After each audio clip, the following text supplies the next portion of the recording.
여러분, 기획재정부가 실물 경제가 좀 좋아져서 하방 위험이 없어졌다, 많이 줄었다, 이런 이야기를 했습니다. 그린북이라고, 쉽게 말하면 정부가 발행하는 경제기관지, 경제보고서, 경제월간지, 이렇게 이야기할 수 있는 건데요. 한 달에 한 번 냅니다. 그린북이라고. 그 그린북에서 이렇게 아주 우리 하방 경제가 좋아지고 있다는 표현을 적나라하게 표현을 했어요. 지금까지 부진이란 말은 싹 삭제하고요. 실물경제 하방 위험이 다소 완화되는 모습이다, 이렇게까지 표현했습니다. 참, 아무리 정부기 때문에 긍정적으로 볼 수 있다고 생각을 해요, 저는요. 예. 왜냐하면 희망을 줘야 되잖아요. 그렇지만 현실을 이게 왜곡시켜 가면서 희망을 주는 것은 그건 희망이 아니라 희망 고문입니다. 그런 희망 고문은 의미가 없어요. 사실 현장에서는 굉장히 어려워지고 있거든요. 기재부가 그린북에서 부진이란 말을 굉장히 많이 썼단 말입니다. 근데 그 부진이란 단어가 아예 완전히 삭제되고요. 이제는 뭔가 여유가 있다, 이렇게 보입니다. 현장에 대한 위기의식이 이 정도라면 정책은 어떻게 나올까?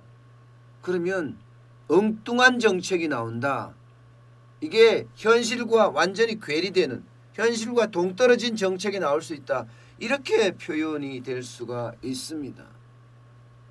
어떤 내용을 실었나 하면요. 고용감소폭이 축소됐다. 4월에는 47만 6천 명이 줄었는데 5월에는 39만 2천 명이 줄었다. 다소 적어졌다. 내수 위축세가 완만해졌다. 4월 서비스 생산이 0.5% 증가하고 또 소비자 동향지수가 6.8포인트 상승했다. 이게 좋아진 건가요? 사실 수출이나 고용이나 생산이나 아직 멀었어요. 지금 이야기하는 게 3, 4월 대비해서 좋아졌다? 이렇게 이야기할 수 있을까요? 3, 4월이라는 건요, 금융위기나 IMF 위기만큼 심각한 게 3, 4월이에요. 그러면 그때보다 좋아져 봤자 얼마나 좋아졌겠습니까? 오히려 마음속에 문재인 대통령이 이야기했잖아. 경제전쟁, 전시 상황이라고. 그런 전시 상황 같은 마음이 있어야지 이 위기를 돌파하기가 편하지, 이렇게 여유로운 마음, 늑장 대응, 이런 게 전시 상황을 대응할 수 있을까요? 발빠르게 움직여야죠. 수출만 하더라도 5월에 23.7% 줄었어요. 5월에. 4월에는 25.1% 줄어들었고요. 생산이요? 4월에 2.5% 감소했습니다. 5월에도 0.3% 감소했어요. 이게 줄어들었다가 좋아졌다? 아니에요. 고용이요? 천만의 말씀이에요. 음식 숙박업에서 21만 2천 명이 줄었다가 18만 3천 명이 줄었다고? 교육 서비스업에서 13만 명에서 7만 명으로 감소했다고요? 아니에요. 그 자체로만 해도 이미 역대급입니다. 역대급. 사상 유례가 없는 그런 상황에 있는 겁니다. 소비가 늘어났다고 지금 소비 진작이 됐다, 이렇게 말한다면 긴급 재난지원금으로 뿌린 거는 뭐죠? 그러니까 홍남기 경제부총리 같은 경우는 굉장히 정치적이고 정무적이에요. 경제를 하는 사람은 숫자로 말을 해야 되거든요. 근데 숫자로 말 안 하고 이렇게 뭐라고 해야 되나, 분위기 따라서 편성해서 올라탄다? 뭐 그런 분위기? 예, 저는 경제부총리로서는 이게 아니라고 생각합니다. 모든 게 아전인수로 해석해. 아전인수격으로. 아전인수격으로 해석을 하면 세상에 안 좋은 게 어디 있겠습니까? 그런데 경제부처 수장 정도 되면 그렇게 해서는 절대 안 됩니다. 절대. 지금 이야기를 정리를 해보면요. 정부는 지금 경제가 좋아졌다 이렇게 표현한 이유는 세 가지입니다. 첫 번째는 서비스 생산이 좋아졌다. 두 번째는 소비가 좋아졌다. 세 번째는 취업자 증감 추이가 좋아졌다. 이거거든요. 이게 틀린다는 말은 아니에요. 4월에 서비스 생산이 전월 대비하면 0.5% 증가한 거 맞아요.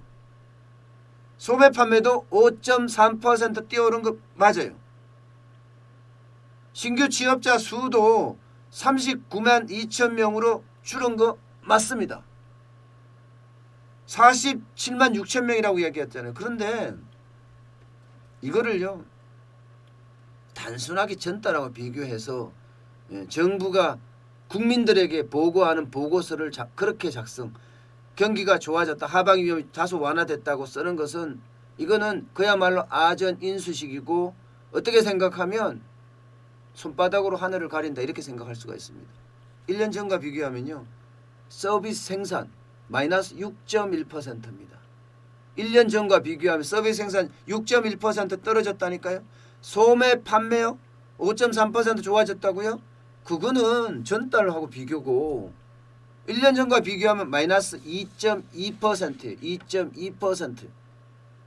예. 소비 심리가 좋아졌다고요. 이거 돈 뿌린 거 아니에요. 중앙정부가 긴급재난지원금 뿌리고 지방자치단체가 소비자 쿠폰 뿌리고 그렇게 뿌려서 그렇게 됐던 거 아닌가요? 이게 여러분 좋아졌다고 이야기하면 소도 웃을 일입니다. 소도 웃을 일. 고용지표에 대한 평가도 마찬가지예요. 고용지표에 대한 평가. 정부가 보는 평가랑 여러분하고 제가 보는 평가는 완전히 반대죠. 정부는 취업자 수 감소폭이 줄어들었다 이렇게 이야기하지만 제가 뭐라고 했습니까? 경제활동 인구에서 비경제활동 인구로 이전된 사람이 많다. 실제로 그렇습니다. 4월에는요. 83만 명, 80만 명 이상이 비경제활동 인구로 이전했어요. 그리고 5월에는요. 50만 명 이상이 비경제활동 인구로 이동했다니까요. 이거요. 어떻게 생각하면 글쎄요. 통계를 자꾸 바꾼다 이런 느낌이요. 실업자요. 계속 증가하고 있어요. 5월에만 127만이에요. 어디 이것뿐입니까? 임시휴직자 비중 엄청나게 올라갔잖아요. 그 사람들 어느 때나 언제나 바로 실업자가 될 수 있는 사람들입니다.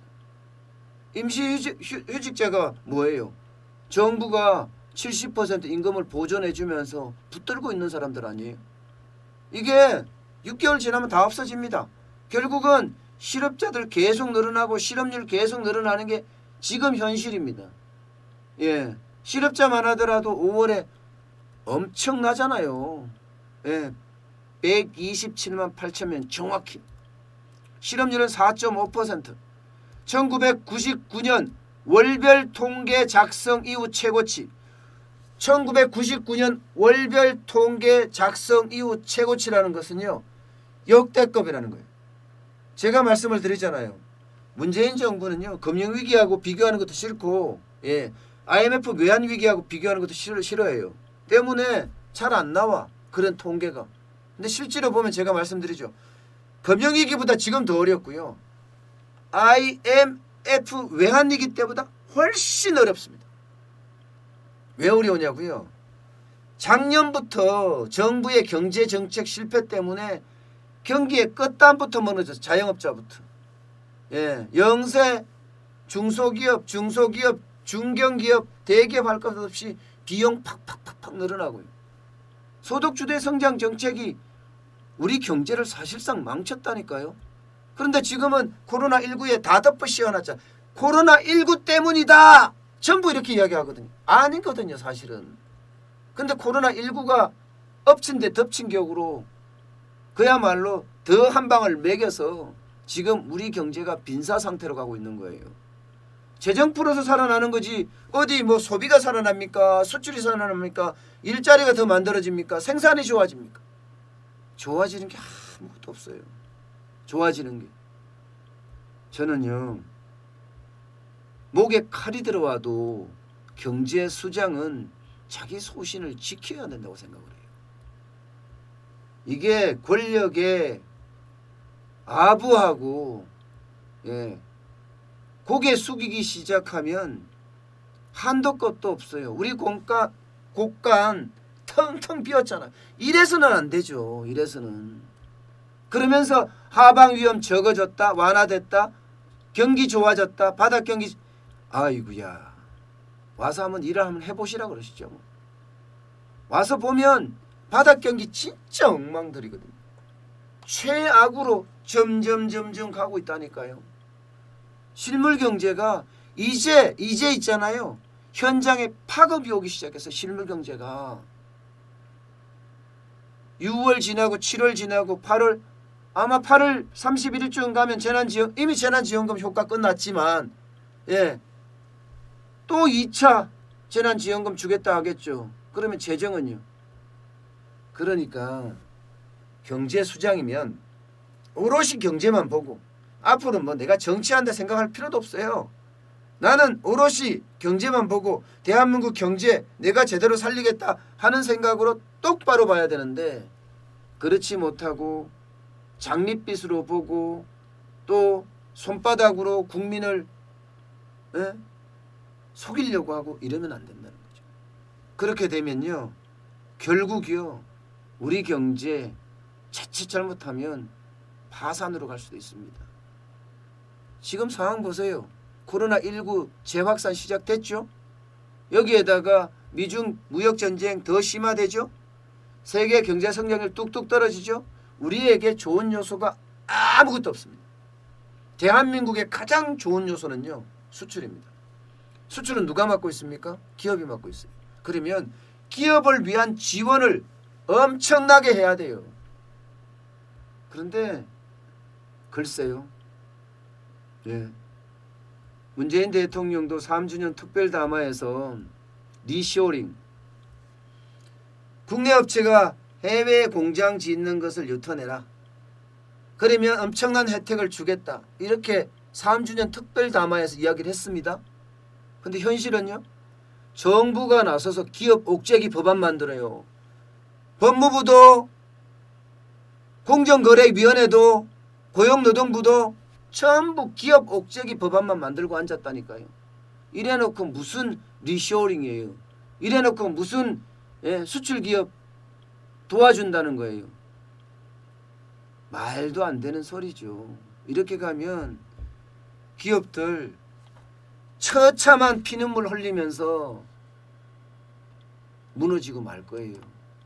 저는 그래서 기업을 적폐 세력으로 삼지 말고 기업을 중심으로 가야 한다. 그래야지만이 대한민국에 유일하게 남아있고 핵심 경쟁력이고 앞으로 우리의 먹거리인 기업의 수출들 장려해야 합니다. 저는 그게 어느 때보다가 지금 필요한 시점이 아닌가 다시 한번 진짜 강조합니다.